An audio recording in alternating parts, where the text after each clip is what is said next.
नमस्कार दोस्तों, मैं आपका भाई बीपी सिंह जौंपली। आज बात करेंगे केंद्रीय मंत्री कैलाश चौधरी की।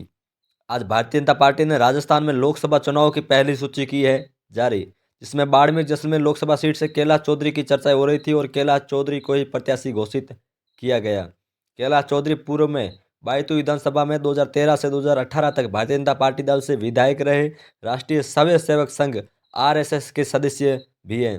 कैलाश चौधरी को 2019 के लोकसभा चुनाव में पहली बार बाड़मेर जैसलमेर लोकसभा सीट से चुनाव लड़ने का मौका दिया गया। 2019 के लोकसभा चुनाव में मोदी लहर के चलते कांग्रेस के मानवेंद्र सिंह को हराकर कैलाश चौधरी ने 3,23,808 वोटों से जीत हासिल की।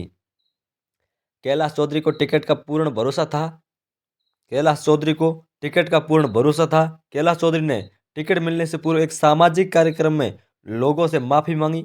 उन्होंने नरेंद्र मोदी की आड़ में कहा कि इन 5 सालों में मेरे द्वारा की गई गलतियों की सजा आप भारत के प्रधानमंत्री नरेंद्र मोदी को मत देना। कार्यक्रम में क्या कुछ कहा, सुनिए पूरा वीडियो में।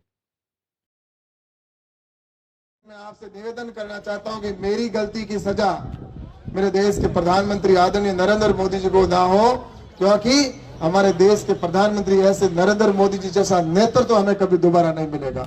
लेकिन मैं आप सबसे कहना चाहता हूं कि अब 2 महीने बाद हमारे यहाँ पर लोकसभा के चुनाव है, आप सब जानते हैं।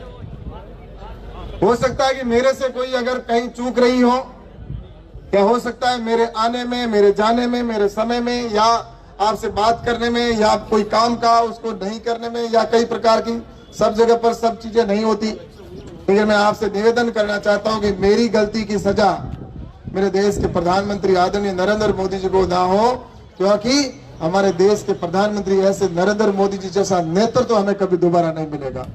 इसलिए मैं आप सबसे निवेदन करना चाहता हूं कि आने वाले चुनाव के अंदर हमें निश्चित रूप से इस देश को विकसित राष्ट्र बनाना है। पिछले 5 सालों में राजस्थान में अशोक गहलोत की सरकार थी। विपक्ष की सरकार होने की वजह से कैलाश चौधरी अपने लोकसभा क्षेत्र में कोई बड़े कार्य नहीं कर पाए और भी कई छोटे बड़े लोगों के काम भी नहीं कर पाए, जिनसे लोग इनसे नाराज हो गए हैं। उनको पुनः राजी करने के लिए ये ऐसा बोल रहे हैं। आप कमेंट में ज़रूर बताएं कि कांग्रेस का कौन सा नेता कैलाश चौधरी की टक्कर में आ सकता है।